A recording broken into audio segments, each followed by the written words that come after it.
In this video, I'll show you how to remove your name and address from Stripe invoice receipts. Helpful if you want a cleaner look or don't want that info showing up for every customer. Let's get started.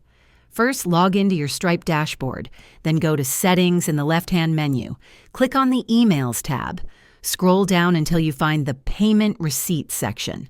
Click on Customize Email Template or Edit next to it. Now, look for where your business name and address appear, usually near the top or bottom of the receipt preview.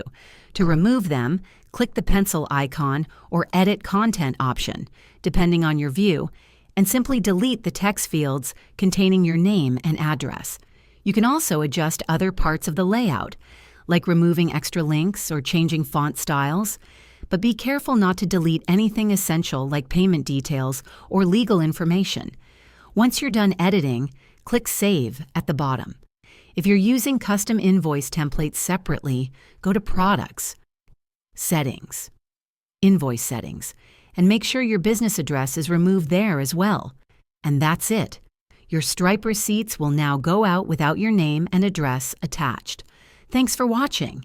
If this helps simplify your invoices, hit that like button and subscribe for more Stripe tips and small business tools. See you next time.